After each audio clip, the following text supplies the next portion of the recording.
Can you imagine your life without your mobile phone? Didn't think so. The majority of us are addicted. The mobile phone industry is the fastest growing industry in the world.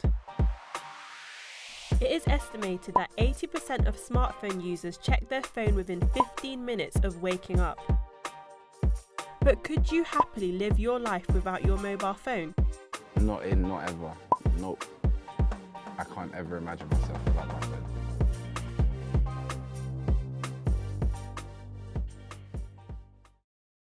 Most of the mobile market growth can be attributed to the increase in popularity of smartphones. The average person unlocks their smartphone around 110 times per day. In 1983, Motorola released its first commercial mobile phone and it cost £2,639. We interviewed 3 males ranging in ages from 13 to 50 to see their views on the change within society since the development of mobile phones. But what does neurologist Ivor Ebenezer have to say about this? I look at the effects of mobile phones on brain development is more of an evolutionary aspect. You have development of what is called the neocortex or cerebral cortex, which is a thin layer at the top of the brain.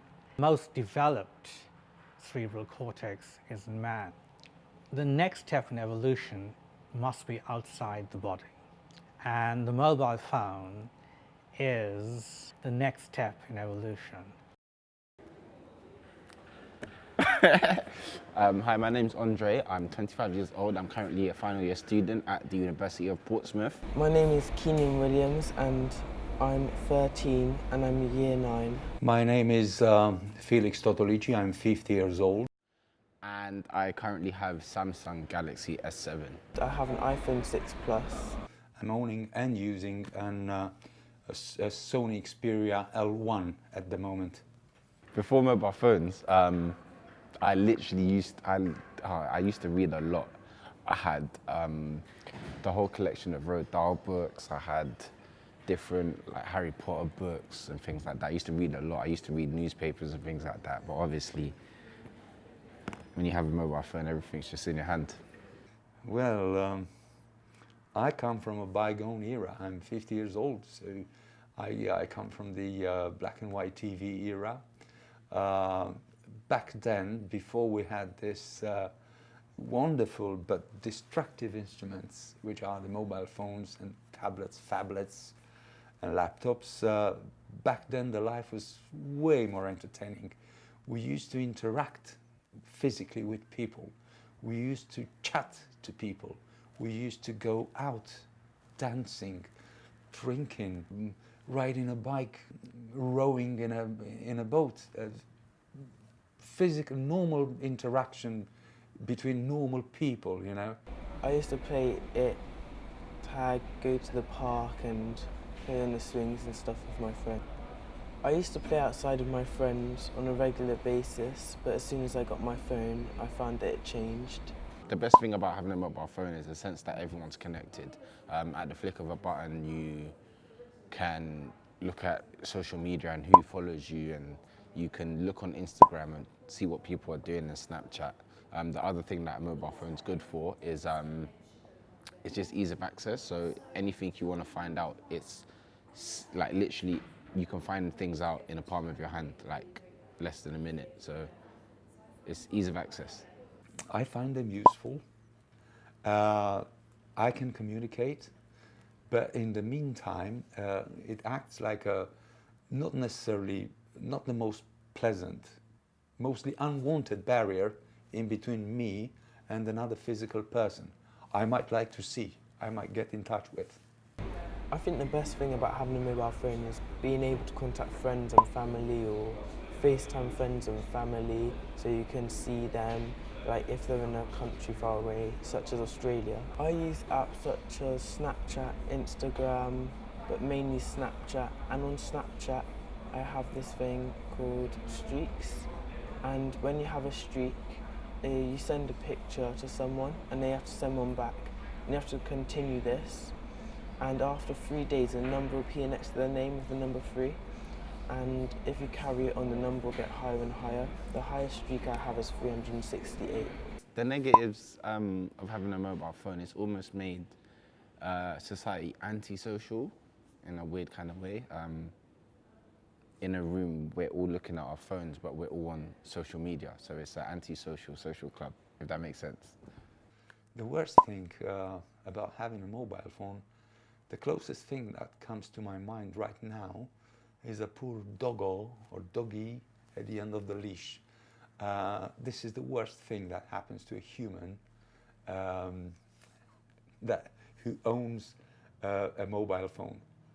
At school, I think the worst thing about having a mobile phone is that people judge you on what phone you have. So let's say you didn't have an iPhone or a Samsung, people judge you because they think your phone isn't to like the standard of their standards. My opinion of young people being so engrossed in their phone, I think it's has a negative and a positive effect. The positivity of it is we see a lot more creative young people. The negativity of it is that they've become dependent on technology at a younger age. Therefore, they are going through life in a different perspective than we did. I feel for them.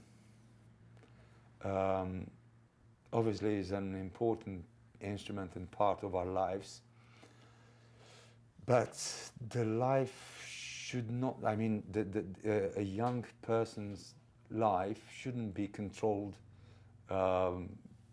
like with a remote controller and via the phone. I see my younger cousins using phone devices and not really playing with toys and being given phones by their parents, so they have their own phone to look after. And I don't really agree with it, since when they get older, they'll be wanting the latest phone and that'll be costing them a lot of money, and as well as that they get addicted through playing games and stuff. Well, the future for mobile phones, I don't know. The thing is, we were getting smaller phones, and now our phones are getting bigger, almost to tablet size. So we could have a virtual reality phone, we could have microchips, or we could have bigger handsets. Who knows? So, yeah, I don't think they will last more than, but who I am in the end, to say. But I probably one more decade or two after that, we will get to the point in which we'll probably, I hope I won't get there, but people have a chip implanted somewhere and you can hear them. Hello, yeah, no, just, by the way, that would be an ideal situation to say, I want a Big Mac and crispy bacon and chicken salad. This is what I would say to my wife right now, if I would have a chip and she would have one. Maybe in the future, people will have bigger devices, so maybe the devices won't be able to be held in hand, so maybe they have a microchip in your hand and you lift it up to your face and it appears a screen in front of you so you can use your phone.